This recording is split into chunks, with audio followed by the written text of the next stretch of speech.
সবাইকে আন্তর্জাতিক অভিবাসী দিবসের শুভেচ্ছা। আমরা জানি যে ১৮ই ডিসেম্বর আন্তর্জাতিক অভিবাসী দিবস, যেটাকে ইংলিশে বলা হয় ইন্টারন্যাশনাল মাইগ্রেন্টস ডে। আমরা জানি যে ১৯৯০ সালে অভিবাসীদের নিয়ে একটি সনদ হয়, যে সনদটি খুবই গুরুত্বপূর্ণ একটি সনদ। এই সনদটি ১৯৯০ সালের ১৮ই ডিসেম্বর জাতিসংঘে গৃহীত হয় এবং ২০০০ সালে জাতিসংঘ এই দিবসটিকে আসলে ১৮ই ডিসেম্বর হিসেবে ঘোষণা করে এবং আমাদের সরকার ২০০৮ সালে, সে সময় তত্ত্বাবধায়ক সরকার ১ম এই দিবসটিকে ছোট পরিসরে উদযাপন করেন এবং ২০০৯ সাল থেকে জাতীয়ভাবে এই দিবসটিকে উদযাপন করা হয়। যেমন এবারের প্রতিপাদ্য যেই বিষয়টি আমরা দেখছি সেটি হচ্ছে যে দক্ষতা নিয়ে যাব বিদেশ, রেমিটেন্স দিয়ে গড়ব দেশ। তো আমরা এখানে যে জায়গাটায় সবচেয়ে গুরুত্ব দিই সেটা হচ্ছে অভিবাসীদের কল্যাণ। হয়তো এখানে একটা বড় বিষয় থাকে রেমিটেন্স, যেটার গুরুত্ব আমরা সবাই জানি। কারণ অভিবাসীদের পাঠানো ঘামের টাকায় আমাদের এই দেশের অর্থনীতির চাকা সচল, যেটা আমরা বলে থাকি, এবং অর্থনীতিতে তাদের অবদান বিশাল। তারা শুধু নিজ দেশ না, তারা গন্তব্য দেশের অর্থনীতিতেও বিশাল ভূমিকা রাখছে। সুতরাং আমরা যে জায়গাটায় সবচেয়ে গুরুত্ব দিচ্ছি সেটা হচ্ছে অভিবাসীদের কল্যাণ। তাদের যাওয়া থেকে শুরু করে তারা যেই দেশে থাকে এবং ফেরত আসা পর্যন্ত প্রতিটি পর্যায়ে তাদের অভিবাসন যাতে হয় নিয়মিত, সুশৃঙ্খল এবং নিরাপদ। এই জায়গাটাই আমরা সবচেয়ে গুরুত্ব দিচ্ছি এবং আমরা একসাথে এই দিবসটিকে সামনে রেখে তাদের সুরক্ষায়, তাদের জন্য এবং তাদের পরিবারের জন্য সবাই কাজ করে যেতে চাই, যাতে তারা একদম ভালোভাবে যায় এবং ফেরত আসাটাও তাদের ভালোভাবে হয়। এই দিবসটি ওয়াইবি ডেভেলপমেন্ট ফাউন্ডেশন ১৯৯৮ সাল থেকে প্রথমে সংহতি দিবস হিসেবে সমমনা সংগঠনদের নিয়ে পালন করে আসছে এবং অভিবাসী শ্রমিকদের জন্য আমাদের বিভিন্ন দেশে বিশেষ করে মহিলা শ্রমিকরা যেভাবে নির্যাতিত হচ্ছে এবং তারা বিভিন্নভাবে তাদের কোনো কর্মঘণ্টা থাকে না, কোনো বেতন দেওয়া হয় না অনেক সময়। তারা বিভিন্ন ফেক বাসাবাড়িতে কাজ করে বদ্ধ অবস্থায় থাকে। তাদেরকে বিভিন্নভাবে মারধর করা হয়, exploitation করা হয়। এই থেকে মুক্তির জন্য ওআরবি ডেভেলপমেন্ট ফাউন্ডেশন সরকারের সাথে এবং বিভিন্ন আন্তর্জাতিক সংস্থার সাথে যৌথভাবে কাজ করে আসছে। ২০১৭ সাল থেকে ওআরবি নেটওয়ার্কের সাথে জাতীয় গার্হস্থ্য নারী শ্রমিক ইউনিয়ন কাজ করছি। অভিবাসী শ্রমিকদের মধ্যে বেশিরভাগই গৃহ শ্রমিক। অন্তর্বর্তীকালীন সরকারকে ধন্যবাদ জানাই ২০০৬ শ্রম আইনে গৃহ শ্রমিকদের অন্তর্ভুক্ত করার জন্য। শ্রমিকদের দেশে এবং বিদেশি কোথাও তাদের অধিকার, মর্যাদা ও নিরাপত্তা নাই। তাই আজ অভিবাসী দিবসে সরকারকে বলতে চাই, শ্রমিকদের বিদেশে পাঠানোর আগে যে দেশে শ্রমিক যাবেন সেই দেশের এম্বাসি বা প্রশাসন যেন শ্রমিকদের নিরাপত্তার জন্য সহযোগিতা করে।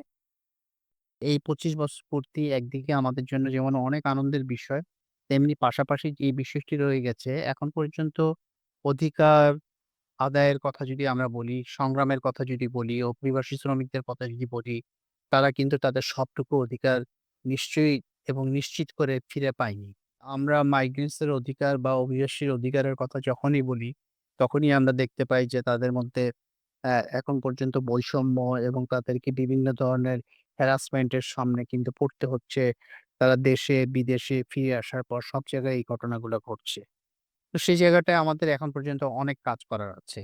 আমরা যারা বাংলাদেশের সিভিল সোসাইটির অংশ হিসেবে ৯৬, ৯৭ সাল থেকে আমরা কাজ শুরু করি এবং সেই অগ্রযাত্রার মধ্যে ওআরবি অন্যতম একটা আ সিভিল সোসাইটি অর্গানাইজেশন হিসেবে প্রতিষ্ঠিত হয় ওই সময় এবং তারা মাইগ্রেন্টস দের বিশেষ করে বিদেশগামী এবং বিদেশ ফেরত এবং যারা বিদেশে আছে সেইসব অভিবাসী শ্রমিকদের অধিকার বাস্তবায়নের জন্য কাজ করে আসছে এবং আমি মনে করি যে এটা আমার জন্য অত্যন্ত সৌভাগ্য যে আমি তার একটা অংশ ছিলাম এবং আমরা মনে করছি যে আমরা সবাই মিলে এখন থেকে আরো কয়েক ধাপে এগিয়ে যেতে পারবো যাতে করে আমরা বলতে পারি যে আমরা অভিবাসীর অধিকার প্রতিষ্ঠার জন্য আ আরো বেশি সচেষ্ট হয়েছি এবং আমরা সবাই মিলে যত বেশি সচেষ্ট হব ততই তাদের অধিকার বাস্তবায়নের পথে আমরা কিন্তু এগোতে পারবো।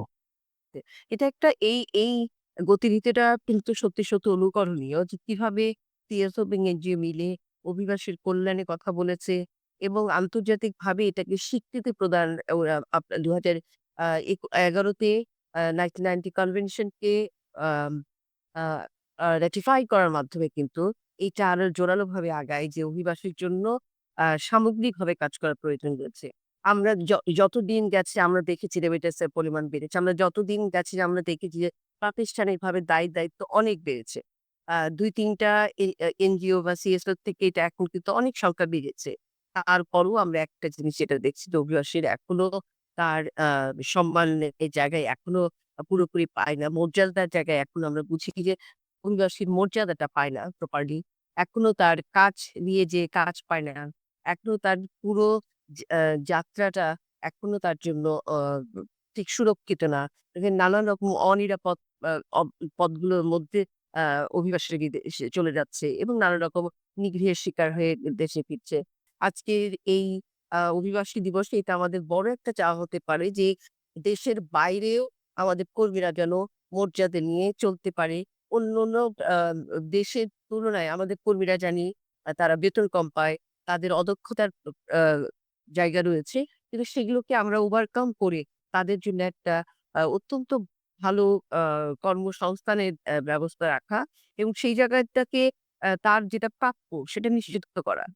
তার যে এথিক্যাল মুভমেন্ট, তার যে ফেয়ার এবং এথিক্যাল যে রিক্রুটমেন্ট প্র্যাকটিস এর মধ্যে দিয়ে তার যে সম্মান নিয়ে দেশে ফিরে আসা এবং একটা সামাজিক এবং অর্থনৈতিকভাবে পুরো একত্রীকরণের জায়গায় এটা আমরা অবশ্যই মনে করি যে এখানে আমাদের আরো অনেক পথ কাজ করার রয়েছে, অনেক পথ যাওয়ার রয়েছে এবং অভিবাসীদেরও সেই জায়গা থেকে আমরা মনে করি কি আমরা সাথে নিয়ে কথা বলব। সেই ২০০৮ সাল থেকে আ জিও, এনজিও সম্মিলিতভাবে এই দিবসটি পালন করছে আসছে। শুধু জাতীয় পর্যায়ে না, জাতীয় এবং একেবারে আমাদের উপজেলা এবং জেলা পর্যায়ে পর্যন্ত এই দিবসটি এখন পালিত হচ্ছে।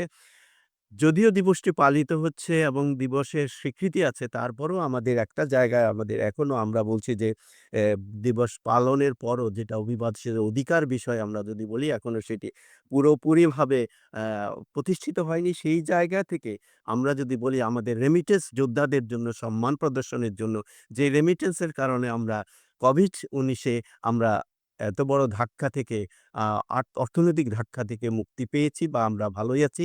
সেই জায়গা থেকে বিবেচনা করলেও তাদেরকে আমাদের অভিবাসী বোন এবং ভাইদের অ্যা এই অধিকার রক্ষার জন্য বিভিন্নভাবে তারা প্রতারিত হচ্ছে, সে প্রতারণার শিকার থেকে রক্ষা করার জন্য এগিয়ে আসা উচিত।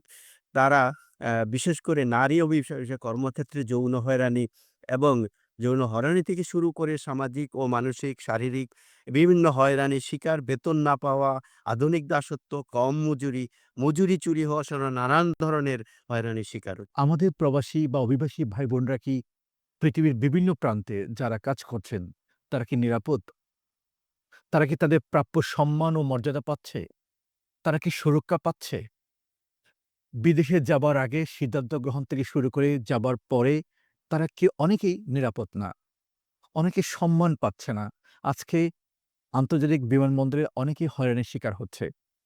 অনেকে ফেরত আসার পরও হয়রানির শিকার হচ্ছে। আসুন আমরা প্রতিজ্ঞা করি, আমাদের অভিবাসী ভাই-বোনদেরকে আমরা সম্মান ও মর্যাদা দিব। তাদের নিরাপদ অভিবাসন নিশ্চিত করতে আমরা সবাই একত্রে একসাথে কাজ করব।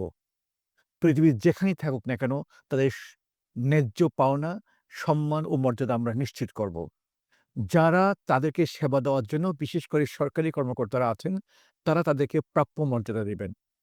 আমরা সবাই মিলে অভিবাসীদের অধিকার সুরক্ষায় এগিয়ে আসব। আমরা চাই আজকে এই দিনে আমাদের নতুন করে শপথ নিতে হবে যে আমরা এই কাজগুলি করেই যাব এবং আমরা আমাদের যে অভিবাসী কর্মী আছে তাদের ভয়েসটাকে আমরা শুনতে চাই, তাদের ভয়েসটাকে রেজ করতে চাই। যারা অভিবাসী ছিলেন তাদের একটা সংগঠন। সুতরাং আমাদের কথাও অভিবাসীদের কথা এবং আমরা আরও চাই যে যারা এখন বিদেশে আছেন, যারা দেশে ফিরে এসছেন, যারা পরিবারের সদস্য আছেন তারা তাদের কথাগুলি বলবেন। তাদের সুখ-দুঃখের কথা আমরা শুনতে চাই এবং শোনাতে চাই। অনেকে তৃণমূল পর্যায়ে অনেক সংগঠন কাজ করছে অভিবাসীদের নিয়ে, শ্রমিকদের সুখ-দুঃখ নিয়ে এবং আ জাতীয় পর্যায়ে অনেক কাজ করছেন। আন্তর্জাতিক পর্যায়ে আমাদের অনেক বন্ধু আছে, পার্টনার আছে, অনেক সংগঠন আছে যারা এই অভিবাসীদের অধিকারে সমুন্নত রাখার জন্য কাজ করে যাচ্ছে। আমরা আশা করব যে আমাদের বর্তমান সরকার এবং ভবিষ্যতে যারাই আসবেন সরকারে তারা আমাদের অভিবাসীদের অধিকারকে সুনিশ্চিত করবেন। তাদের পক্ষে থাকবেন, তার পক্ষে দাঁড়াবেন। আমরা আশা করব আমাদের সরকার সেই নেতৃত্ব দিবে, সেই লিডারশিপ নিয়ে এই অভিবাসীদের জন্য দেশে এবং বিদেশে তাদের বক্তব্য স্পষ্টভাবে তুলে ধরবে এবং আমরা আশা করব যে আমাদের সরকার অবশ্যই আমাদের এই যে হতভাগ্য যেসব শ্রমিক যারা বিভিন্ন ধরনের কষ্টে আছে বিভিন্ন দেশে তাদের দুঃখ দুর্দশা লাঘব করবে এবং যারা দেশে ফিরে এসেছে তাদের জন্য তারা ব্যবস্থা করবে।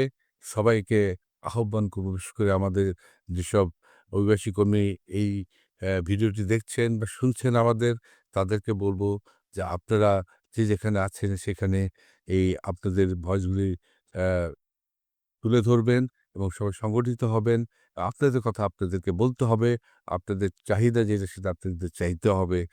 তাহলেই আমরা সবাই একত্রিত হয়ে এই দাবিগুলি আদায় করতে পারবো এবং এটিই হবে আজকে আন্তর্জাতিক অভিবাসী দিবসের আমাদের সকলের প্রতিজ্ঞা। ধন্যবাদ সবাইকে।